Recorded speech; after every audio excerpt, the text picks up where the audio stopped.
Welcome to Rethinking Humanity Interviews. I'm Lacey Delane. Hi, I'm Sonya Larrea. And we are so excited to be here today. It's Friday, March the 12th at 1 p.m. Eastern. We have Amelia Pang, the author of Made in China. We are so excited about this. This woman are is pumped. a baller. You know, anybody who knows me, if I say you're a baller, that means I really think you're cool. Right, Sonya? Oh, yeah. How are you, Sonya? Are you ready for this? I am ready. I've been ready. I'm super excited that we have Amelia with us today. It's going to be awesome. What were your, quickly, because we want to bring her in, what were your initial or your general thoughts on the book? Incredible. I had read in the New York Times, sort of the review, and I was like, I've got to get this book. I need to read it. This is exactly what we need on our podcast, themes that we're talking about. And it's just, I'm just telling everybody, go out and get it. Made in China. It's groundbreaking. I'll say this. I think, first of all, after a certain point, I just couldn't put the book down. I just couldn't stop reading it. And some of it was really hard to read because of the reality of what's going on here in China with this whole situation. But there's a lot that I didn't realize about the industry. And, you know, I think that the story of Sun Li, who we'll, I'm sure, talk about here shortly, really humanized this whole thing and was a brilliant part of this book. So it feels kind of like a narrative in a way, but it's not. It's really well written, of course. All right, so let's stop talking about her and let's just bring her in. Come on in. We'd like to introduce Amelia Pang. Yes. Let me let everybody know that Amelia is an award-winning investigative journalist of Uyghur and Chinese descent. Her work has been published in the New Republic, Mother Jones, and the New York Times Sunday Review, among other publications. She is currently an editor at EdTech magazine. She is the author of Made in China, A Prisoner, an SOS Letter, and The Hidden Cost of America's Cheap Goods. It was shortlisted for the 2019 J. Anthony Lucas Work in Progress Award, co-administered by Columbia Journalism School and the Nieman Foundation for Journalism at Harvard University. Welcome, Amelia, to our podcast. Thank you so much, Sonya and Lacey. I'm really excited to be on here. Yay, we're glad to have you. I got super excited and then brought you in before Sonya read her introduction. So how are you today, Amelia? You're outside of DC, I believe. Is that correct? Yep. Yeah. I'm doing well. How are you guys? We're awesome. We're really excited. How's the weather in DC today? It's been pretty warm lately. The other side of climate change, I guess we have a lot of drastic weather changes. No, for sure. Definitely here as well. 100%. Well, I mean, I'm kind of not complaining because I like the warm weather, but it's definitely not, definitely unseasonable. Right. Exactly. Tell us about your shirt first, too, because I'm not sure I pronounced the title, Uyghur, right? Tell us about Google Uyghur. Google Uyghur was one of the earlier movements to try to raise awareness to the re-education camps that are detaining millions of Uyghurs at the moment and forcing them to do labor a lot of the times. So on that note, will you tell those folks who are watching and listening who have not read your book, can you give kind of like an executive summary of what you uncovered in your work and what you wrote about? Sure. Well, my book starts with this story that took place in 2012 when an American woman named Julie Keith, she's just this kind of ordinary consumer. She's a mother of two. She's planning a Halloween party for one of her kids. And she's just looking for decorations to plan the party with. And she remembers that she has this decoration that's been sitting in her storage shed for 2 years because it was just one of those things that somebody had got her because it was so cheap. You couldn't not get it, but nobody had a real need for it. So it just sat in storage for 2 years before she finally opened it. And as she's pulling out these decorative gravestones, she was horrified to find an SOS letter written by the political prisoner in China who had made and packaged this very product under very torturous conditions. So I wanted to explore in my book his story, how he landed in that camp, and what happened to him in the end, but also, more importantly, what were the factors, what were just more about the corporate complicity, like that angle. What were the problems in our supply chain and the holes in the way that a lot of companies audit their Chinese factories, all the different factors that led to making it really, really easy for something that was manufactured in a labor camp in Liaoning, China, to end up selling at a Kmart in Portland, Oregon. Mm. Yeah, the supply chain thing is something Sonya and I were discussing last night. And I wonder, before we get too far into this, if you could clarify how that works. How does it go from the labor camp and ultimately end up at a Kmart? Yes, it's a pretty complex process where it goes through many different people's hands. A lot of third-party companies and manufacturers will kind of handle it before it actually lands in a Kmart. And that's a part of the excuse that a lot of corporations use. They say, oh, we can only track our supply chain up to a certain point, or we conduct audits up to a certain point, and we don't know if there was forced labor at some other point that we're not tracking. But my book just goes into more detail about why that answer isn't good enough, and how we as consumers can hold our corporations more accountable.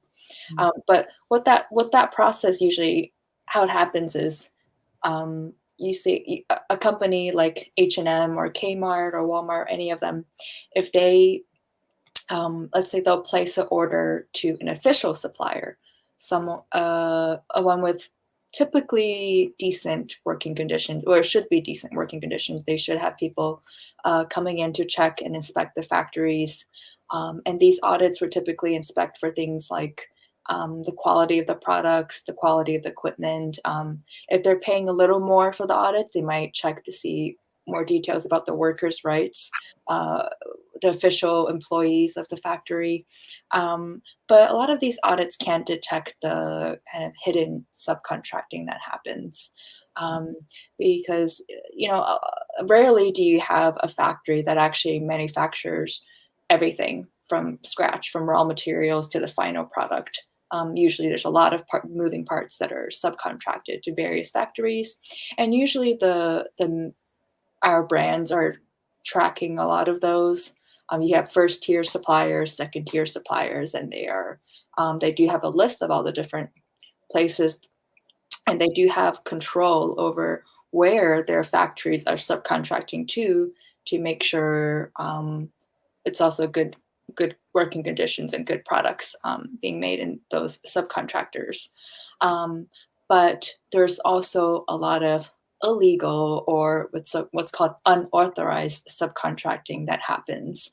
And a lot of brands will say, oh, well, it's hard for us to detect when that happens, when they're not actually subcontracting where they say they're subcontracting to. Even though it is possible for them to find out this information. But when that happens, and usually that's a lot of times that is connected to us as consumers and the way that we buy. When our companies demand extremely, extremely low prices, because consumers like us love to pay extremely low prices for these factories, and they cannot realistically have all the parts made at an authorized subcontractor's place. Then they have to outsource work to some really shady places, whether it's just factories with terrible, terrible working conditions, or a lot of times actual labor camps where detainees, like political prisoners, are held there under torturous conditions, and they must do manufacturing work for 20 hours a day. And, these are all of these kinds of detention centers in China essentially do manufacturing work, and any factory could at any point subcontract work to them. Yeah, I'm glad that you explained that, because Lacey and I were talking about it, and it's definitely more complex than what one thinks, of all the, places that the materials are going, that it's hard to determine where this is coming from. What I love about this book is how you weave in the story of Sun Li. And it really does humanize this story in the sense that you learn about him, from his youth and then his education and how he gets involved to be in one of these camps. If you could explain, I thought it was really fascinating, even though he was educated and he had an opportunity to be an engineer, he chose to use his voice. And you can clarify this for me, but he became a follower of Falun Gong, is that correct?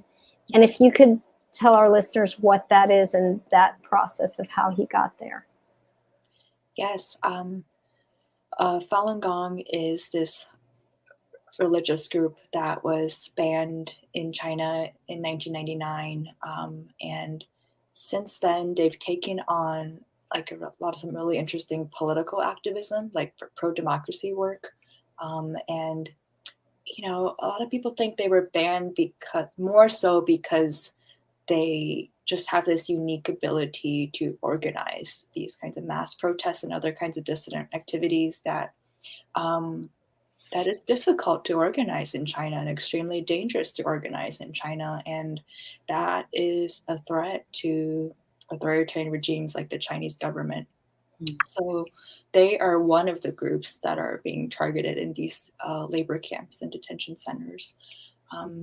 So Sun Yi was this really interesting guy that I just really wanted to humanize the people in these camps, to show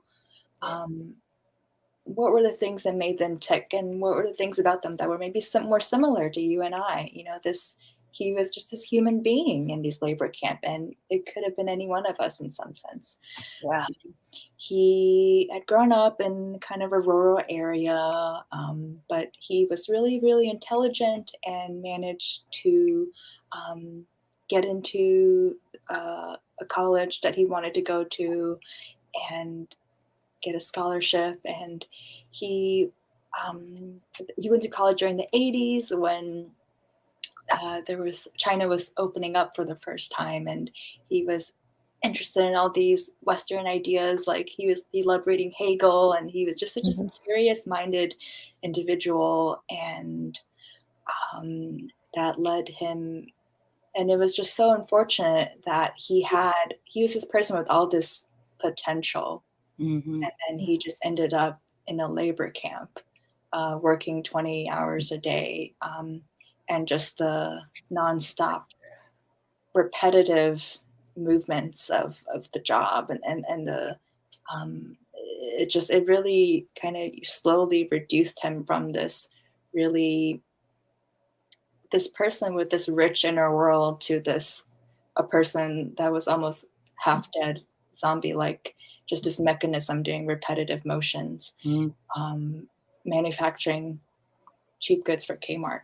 Yeah, it was heartbreaking to read how he was treated. It was so hard to read it, and for me, I've been reading it. I like to read at night, and so it didn't help me go to sleep. That's for sure. But no, I mean, it is just so sad what he went through, and I think you did an excellent job of humanizing him, and making. I think what's so powerful about how you humanized him is really giving the impact of what's actually happening, what's going on. I mean, I fell in love with him, like I fell in love with him and I was like cheering for him. And then I'm like, dude, you got a great wife, man. It's so hard. What's going on? What's going to happen? Don't, I'm hoping he gets out, all these things. So can you talk a little bit about the abusive side, and share a little bit more about really what these folks are facing for the purpose of me and you being able to buy something for $2 instead of $5, basically. And before, I just want to make a comment, and Amelia can expand on it. What I didn't realize is the number of people in the camps that they represent, all different, religions, or if you are against the government or you're a journalist. I mean, there's quite a variety of individuals that they claim are political prisoners. Right. Yes, yes. There's so many different groups. There's a lot of the women's rights activists in China are also taking a pro-democracy stand, and they're being targeted. A lot of the Hong Kong activists are at high risk of ending up in these types of labor camps. Um, a lot of these detainees are not just religious dissidents, but also pro-democracy activists, the civil rights lawyers that stand up for these people. Mm. The lawyer that got Sunni out of the camp actually ended up getting imprisoned, and this day is still under house arrest. Wow. So it's just comes at such a high cost, this fight for democracy in China. And there's also a lot of ethnic groups in these detention centers, including largely the Uyghurs and the Tibetans. And a lot of these different detention centers have different names, but they're all, for the most part, doing manufacturing work. Mm. And I'm sorry, what was your first question, Lacey? Yeah, it's okay. It was just to speak to the conditions for those in these re-education camps, and particularly the abusive side of that. Don't leave that out as what I'm hoping you'll do. Yes. So a lot of these camps, they are subsidized by the Chinese government because it's really useful tools for the Chinese government to control political dissent. So there's a heavy emphasis on political re-education, which is really brainwashing, a lot of torture sessions for the political dissidents. Mm. And these facilities were originally based off of Soviet gulags. So the torture there is pretty horrific. Mm. People are hung, people are brutally electrocuted. It's and unfortunately for the women, sexual violence is very, very prevalent. And we're learning about the Uyghur camps. It's that the level of sexual violence has risen significantly in recent years in these types of camps. And I think it's really time for consumers like us to stand up and say, we are not comfortable having our products made in a facility where the workers are forced laborers, who are, when they're not manufacturing our cheap goods, they're being raped. We need to start having those associations with these products. Mm-hmm. 100%. How do you think we can start doing that? I think you speak to that in the book a little bit. What would you say is the most powerful way we can start to send that message? I think the next time, because it's not just the cheap brands that are profiting off of this type of free labor. It's really, I don't know if there's any brand out there that we could safely say has no forced labor product at any point enter their supply chain. No brand, because just the way that most of our companies are auditing their Chinese or overseas suppliers is so weak that a lot of these audits just simply cannot detect unauthorized subcontracting to labor camps. We really need a movement to create sustainability 2.0. We need to start asking all of the companies that we shop from. Next time you go shopping online at your favorite brand's website, just take a moment and look at their sustainability page and see if it says a few key things that it should say, that more brands should start saying. And my book does go into detail what are the things you should look for on those pages. But one of them being, are they still sourcing from Xinjiang?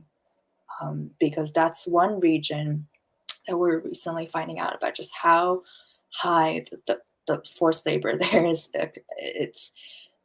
The risk for forced labor is so high that and the security there is so tight that our companies cannot go and even do a cursory audit of those factories to ensure that it wasn't made under forced labor conditions. Maybe a few years ago they could, but now the situation has it's changed entirely. It's a heavily militarized area where the entire region is essentially open air prison. So So that's one thing that we need to start asking all of our companies to start revealing on their transparency and their sustainability pages. Where are you sourcing from? Are any of your factories sourcing from Xinjiang? And if so, are you willing to drop them? Right. I thought it was fascinating in the book how you talk about the cognitive dissonance we have as consumers, how we're making these decisions. And what's really scary, as you bring up now, is now we have the internet that you can order something immediately and have that delivered tomorrow, which is, of course, pushes that demand. And you bring up a point that there's these razor thin margins that the companies are trying to meet. So it's this consumer demand that is pushing this, which I think people need to be educated of how our consumption is. Our consumption is creating these problems. And I know you bring up also consumer strikes. Also, I think having information maybe of what, like you're saying, as far as checking the social responsibility of these companies. And you also talked about these cottage industries that are created, which is really unbelievable, just to, I guess, is it fake audits or? Oh, yeah. That was shocking to me. I was like, wow. I mean, the links that they're going to continue to be able to do this, amazing. Yeah. A lot of these Chinese factories, they hire people to hire people who normally do audits or who are from the auditing industry to be their consultant and advise them on how they could get past audits without actually meeting the standards. There's a lot of ways for them to do that, including creating fake timesheets that are unevenly stamped so it looks real, and even software that can create fake digital timesheets. It's really quite the level of detail that they've invested in these fake audits it's really hard for even a good auditor to tell what's real or not. But I think we need to step back and talk about why are Chinese factories doing this? What are the factors compelling them to do this? And a lot of times it's because these factories cannot realistically make the products for the standards that we tell them we care about, according to those standards that we say we care about, and for the prices that we give them to make the products. It's just not aligned. A lot of our companies are kind of setting up their factories to fail these standard tests. And unfortunately, if they want to keep the contract with a big major global brand, then they have to resort to cheating. And so I think we as consumers need to start asking our companies, can you reveal if you say, don't just use the word transparency or sustainability as a marketing buzzword to make you more money. If you are going to say you're being transparent and you're being sustainable, can you reveal how much you're actually paying your factories to make your certain products? And we as consumers can do our research and find out, are those wages actually realistically high enough for that local minimum wage, for the people living there to meet a living wage standard? If not, then that's a high chance that they might be using unauthorized subcontracting to get their products made for an even cheaper price. We're in a detention center where detainees are essentially not paid at all for the products they make. So a lot of that ties back into the price that our companies are offering them and the price that we as consumers are willing to pay our companies to sell us these products. And those are factors that we can start controlling. Do we have, and you might have addressed this in the book, like watchdogs, say, within Washington that are looking to see what these companies are doing? And if so, how successful is that? There's some groups here and there. I know the Campaign for Uyghurs is a good one. The Uyghur Human Rights Project is a good one with some resources.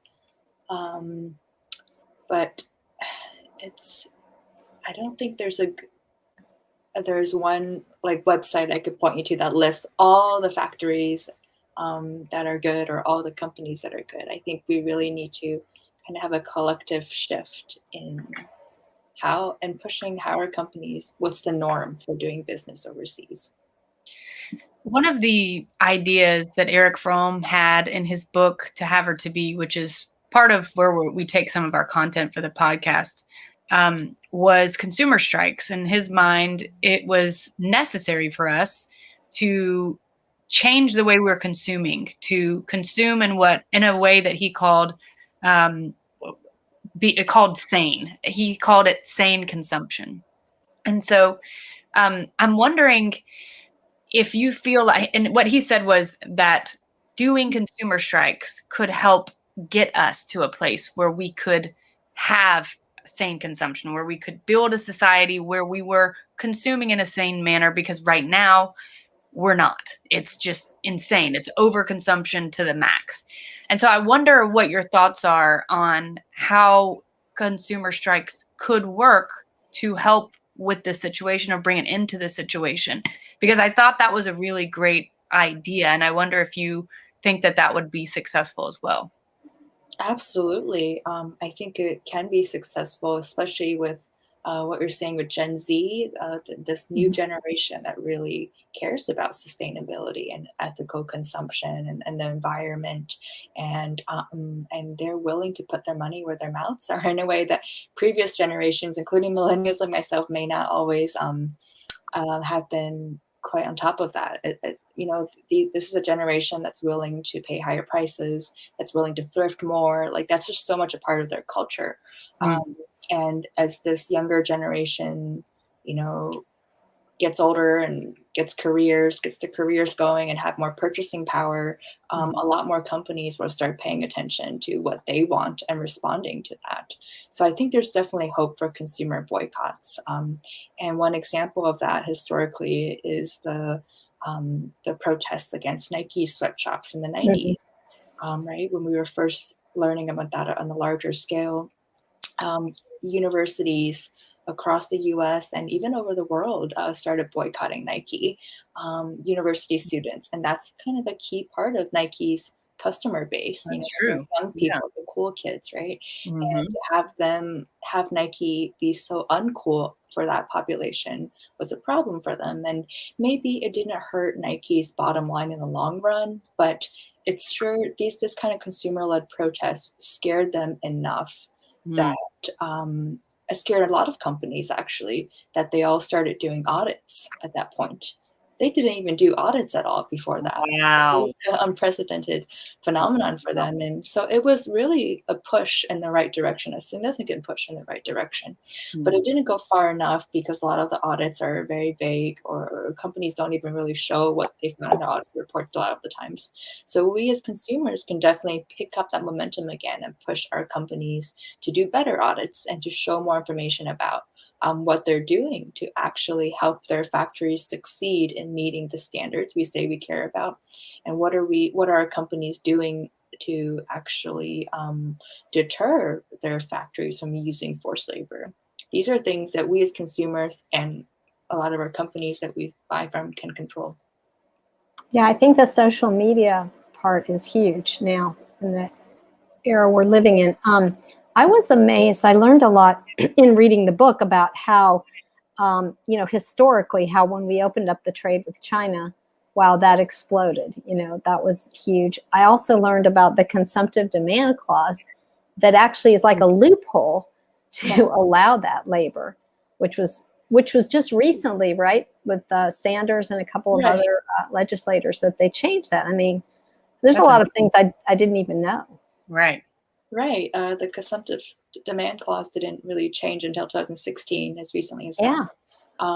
And what that was, that literally made it legal for goods made by prisoners and forced laborers even to sell in the U.S. If the U.S. economy needed it, essentially. Just that was how problematic that was, and how little most people knew about this little known clause. But again, I think that is tied back to a consumer-led movement that created that change. And back to your point about insane consumption, I love that term. And I just want to highlight how insane it is. For example, in my book, I talk about Fashion Nova and the rise of these ultra fast fashion companies. They're way faster than fast fashion companies. Wow. That's the new thing now. And the CEO of Fashion Nova has told the New York Times that he can turn something from a design to actual clothing, physical clothing in his hands in less than 24 hours. That's just how fast their production is. Because one reason for that is they don't have physical stores. It's all web-based. So that's one way they could shorten the time. But also, I bet there's a lot of unethical reasons that I'll go into. How can you physically make products that fast? There has to be some, I'd imagine, bad things that happen, maybe even illegal subcontracting to really disturbing places that had to have happened. And because companies like Fashion Nova are so successful, they're able to get all these partnerships with big celebrities like Cardi B and the Kardashians, and they're just so popular. That model is pushing all of our other companies to shorten that time between design and distribution of the product even more to compete with brands like Fashion Nova. And it's insane. It's insane. We're expecting our products to be made in less than 24 hours. I just wanted to point out how insane that is. No, that's awesome. I appreciate that because it's a shout out to Fromm, and he wrote this stuff in the 70s, man, 50s, 60s, 70s. So he had a great vision to see what was happening and what was gonna happen, and I think it's really sad. I mean, this is a lot of what we talk about on the podcast too, but this is a very good example of us valuing things more than we value human beings. Why? Because Sun Yi is going to get abused in all kinds of ways, and women sexually abused in all kinds of ways. Why? So that you can have some shit. That's why. So we can have shit really fast, basically. And there's nothing wrong with having things. We all need things to live. But there is a level at which it becomes insane, like you're saying. Yeah, absolutely. Like, let's say a company like H&M or Walmart, they put in a production order for 10,000 black hats. But then all of a sudden, a celebrity in the US starts wearing lime green. And now everybody wants to change those black hats to lime green hats. Right. A lot of times, our companies are not giving the factory enough time to make this dramatic change. And they're not waiving late penalty fines that are really high and debilitating for the factory if they miss a deadline. And so when things like that happen, these factories have no choice but to outsource work to some really disturbing places like labor camps. And that all comes back to us and the way that we're shopping, the types of products that we're incessantly buying, the companies that we're rewarding. A lot of us are rewarding companies that can offer the latest products for the cheapest prices. And that, unfortunately, that does create a lot of factors that leave factories on the other side of the world with no choice but to use forced labor. Right. What really struck me, and I remember telling Lacey this, it's still in my brain. I memorized the part about the landfills. The Gen Zers, we care about the environment, about the landfill being the 20 soccer fields, I think 50 stories high, 25 years. It's filled earlier now. It's filled up with, garbage. I'm like, wow, that's another really huge part of this. Yeah. Yeah. China's largest landfill is already full much earlier than they expected it to be. Yeah. Wow. Yeah, and we are all a part of that. That's another thing is I realize, I think Lacey and I talk about this a lot on the podcast, we're interdependent. It's not as if we're separate from the world. Right. And so what we obviously has an impact. And your book shows that. I mean, it's eye-opening. Absolutely. Thank you. I'm so glad you see that connection.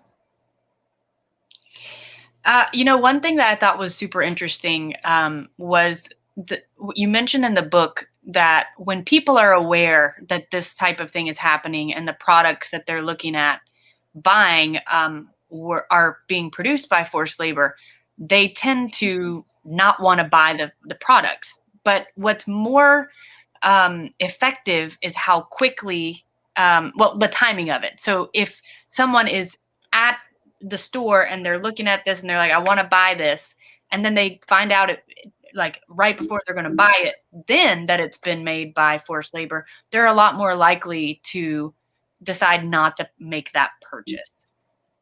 Yes, absolutely. There's this fascinating study about how consumers responded to counterfeit products. It studied the ethics of buying counterfeit products. So consumers were shown something that was incredibly cheap that they really wanted, and it sparked happiness in their, like, dopamine in their minds to see something at such a discounted price. And then they were shown a note that explained why buying counterfeit products were unethical and who it harmed, and that they were actively contributing to harming someone by buying this product. And the most of the time, the consumer in the study chose not to buy it. If they could, if it was just made clear that this product is associated with profound pain, and if you could just make that connection at that moment, most people would choose to make the ethical decision. Most people are ethical.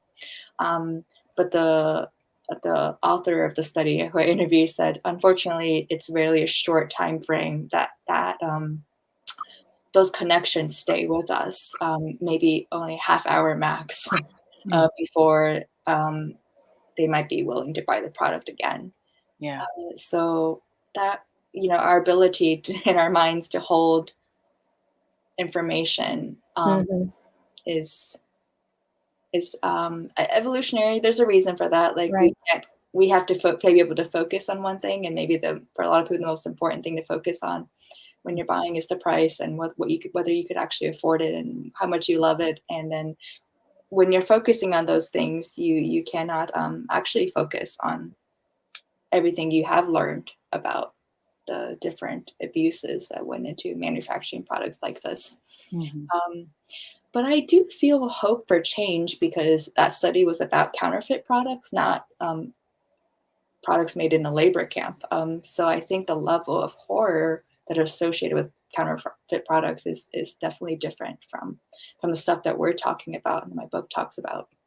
And so maybe there's a certain threshold that crosses, like once we do all learn more information about what, as a society, once we learn more information about just the full extent of the conditions in these camps, the torturous conditions in these camps, the amount of sexual violence that takes place for these workers, and all the people that die in these camps end up in unmarked graves before, just shortly after making our products. If we take the time to learn about it, then I think it's harder to forget after half an hour. That's really true. Yeah. Yeah, I was gonna say I was out yesterday shopping and saw some earrings that I was like, these are cute. And of course I flipped it over and was like, where are these from? Made in China. And they were beaded. And I was like, all I could think of is this is probably somebody's fingers are just bleeding from putting the little beads on. And I'm just like, oh my God. Oh, I just can't do it. It's just heartbreaking to think that that's really happening. And for, we call them, the phrase is political dissidents, but I think that's probably real generous.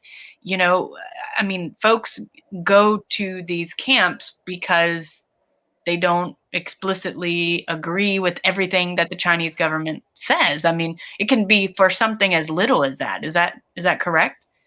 Yes. Yeah, the man that I focus on is pretty active political dissident, but a lot of these camps, detainees, they're just people that sometimes they accidentally fall out of line with the government. They might have posted something on social media. They might have downloaded an app they weren't supposed to download. And what we're seeing with the rise of the detainees, the Uyghur and Tibetan detainees, is just because of their ethnicity, really. They haven't done anything wrong. And these are the people manufacturing a lot of different goods for us. These Uyghur camps are learning they manufacture everything from the raw materials and solar panels to our PPE equipment, to baby pajamas. It's just such a wide variety of products that anything could be manufactured in one of these camps. There's a story in the book that was interesting too about the gentleman, the office supply store, the binder clips.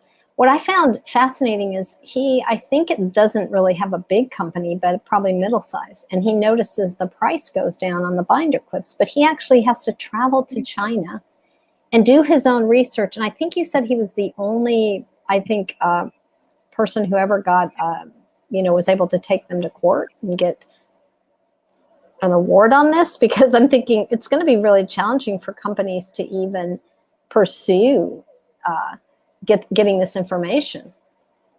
Yes, that was a fascinating case. And it happened so long ago too, but it was the only case that actually led to a prosecution and a change. So there was this, mid-size manufacturer of binder clips.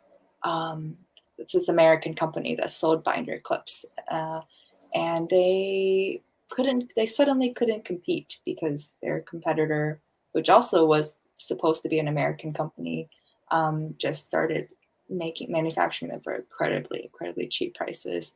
And they actually have a similar factory in the same region in China, and knew that the local wages, you cannot afford to pay the workers if you're offering that low of a price for the binder clips.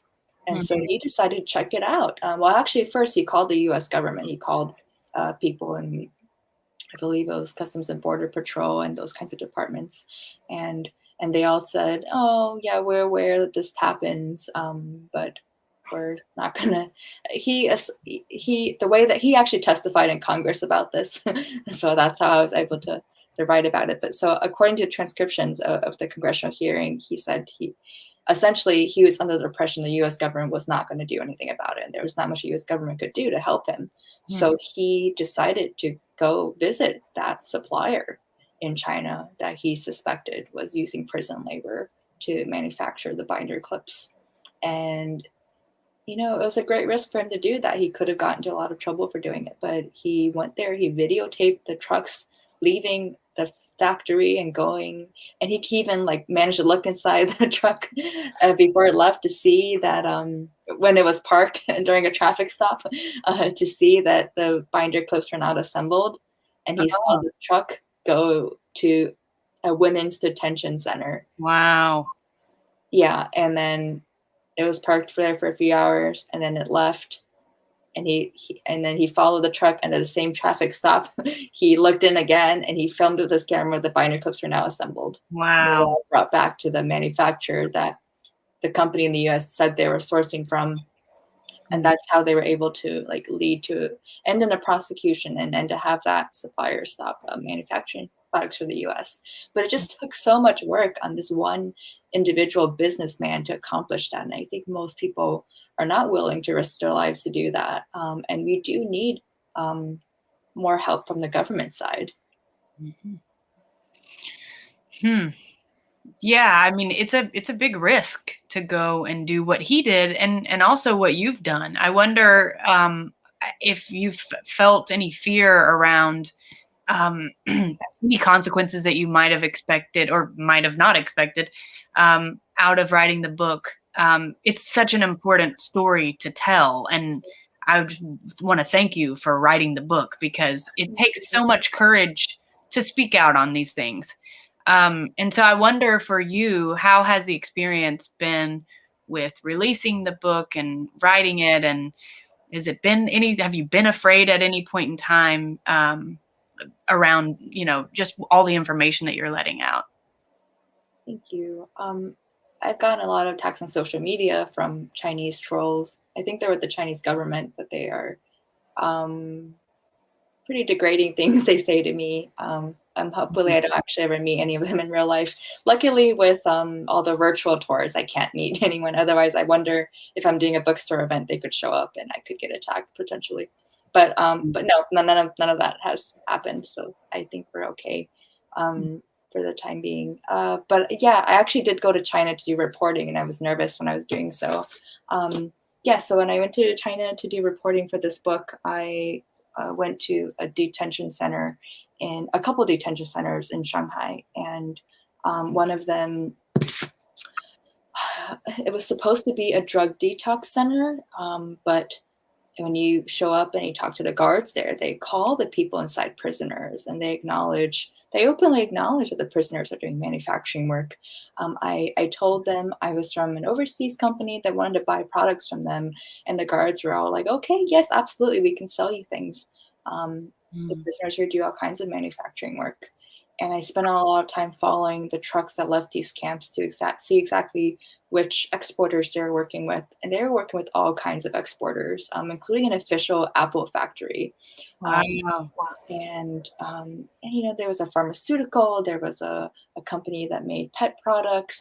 They're just, one labor camp can make so many different types of products, even if it's just the packaging that's involved, but it's still blood on that packaging, And I just want to say, even I was able to find out that information actually pretty easily by just going to the camp and going to the factories that are associated with that camp.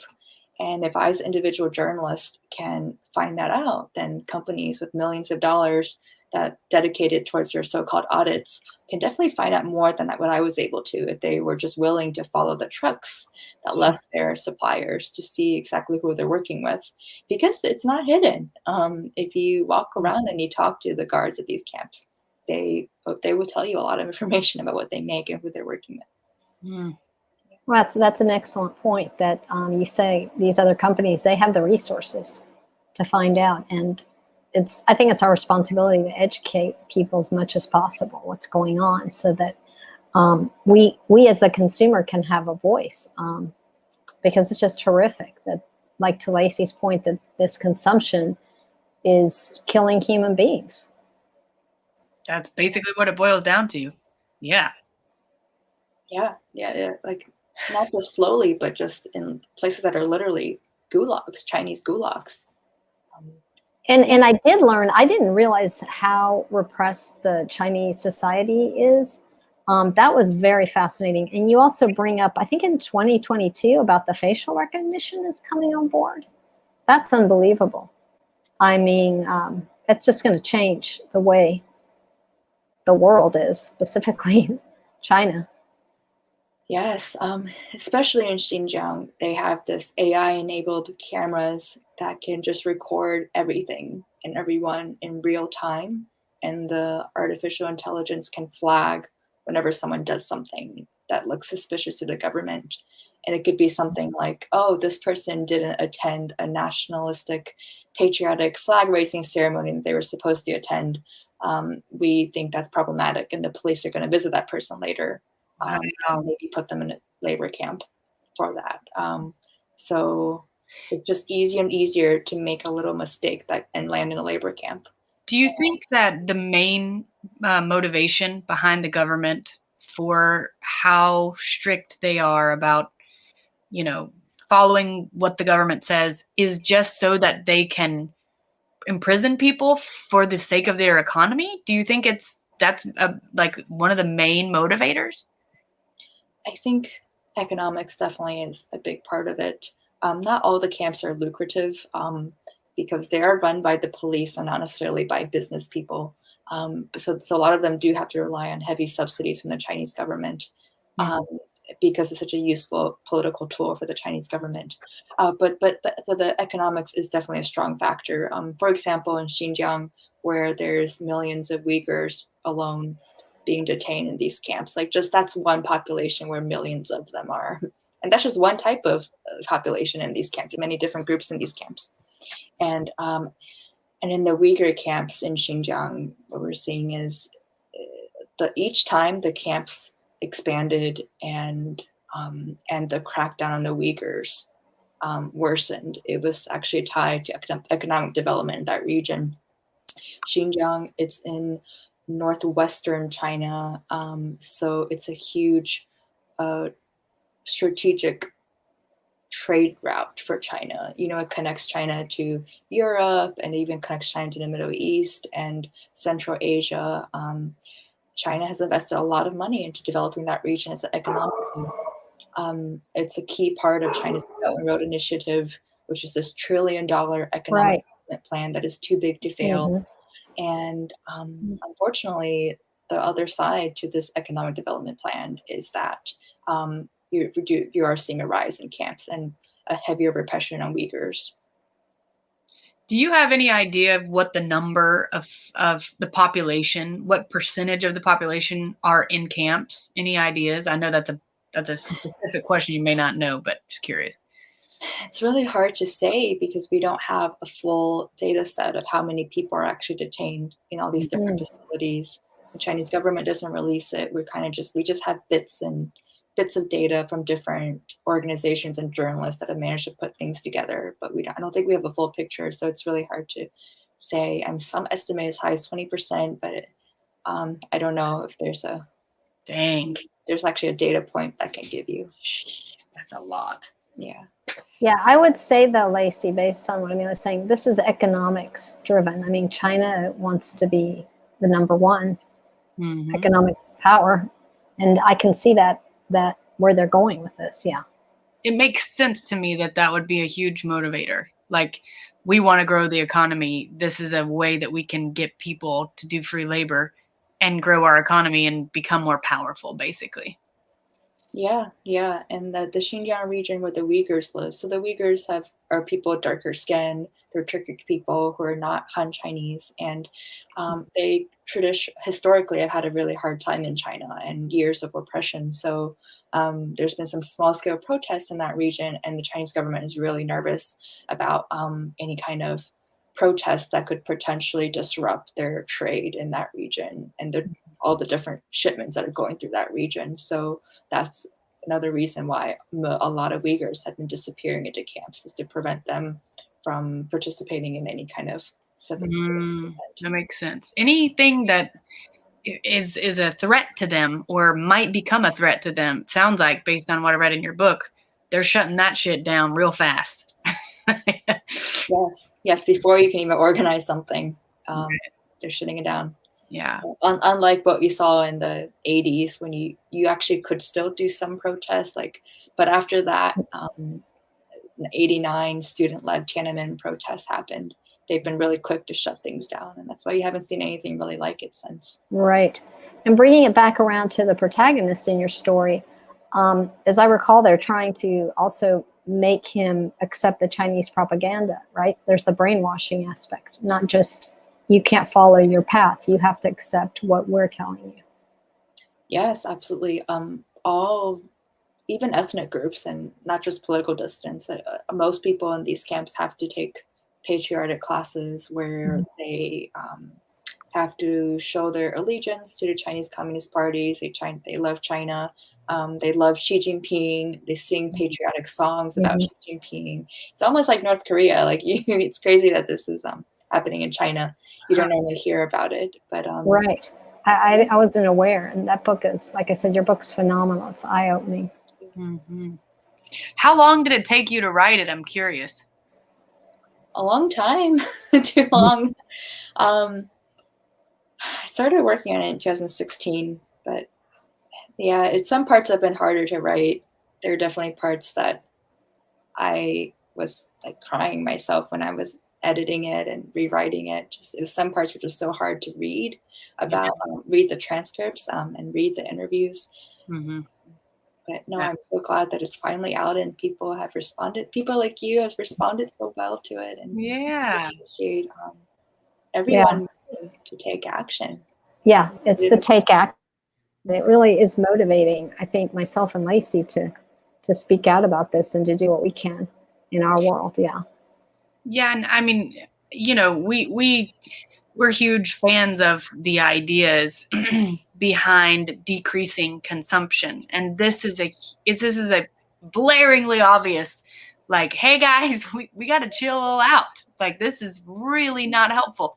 Here's a good reason why. One good reason why, and a strong one at that. I mean, there's basically people who are being enslaved and tortured and murdered is not as too strong of a word, just so that we can have products quickly, cheaply, easily. And I think we can take a second to step back and say, do we really need this quickly? Do we really need this much of this? How much do we need? What do we need? And the pace of our society is not set up for us to take time to reflect and think about, do we need this? And so we're advocating for rethinking the way we do our lives, rethinking humanity. And so this is just perfect. Just lockstep with kind of what we're saying on the podcast of why we need to rethink the way we're doing things. Yeah, and I love Amelia's point of really calling out these companies, because they're not going away. They're powerhouses, right? And so we as the consumer have the power to say, ask them, how are these products being manufactured? Putting things on social media, like your point, Lacey, strikes. They don't want to lose their bottom line. They don't want to lose their customers. So I think we have that power to influence what their decision making. Absolutely. Yeah, I know we've talked about some really horrific details in the last hour, but I just want to end on a hope of change, a hopeful note, because my book ultimately is about things we can do to be educated about it, things we can do to small actionable steps that we can all take to rethink consumption and rethink humanity. Yes. Well, it has been such a pleasure to have you, Amelia. Yes. Thank you so much for being here. We're so grateful. Yeah, this is amazing. I appreciate you guys. Yeah. You're awesome. Yeah. Best of luck. Meet in person one day. Yeah. That would be awesome. That would be great. We did some more research about you and some really neat stuff you've done journalistic work on that we like. Thank you. Yeah, maybe we'll have you on again at some point. All right. Well, thank you again. And thank you all for listening. And we'll see you on the next episode of Rethinking Humanity. Bye. Bye, guys.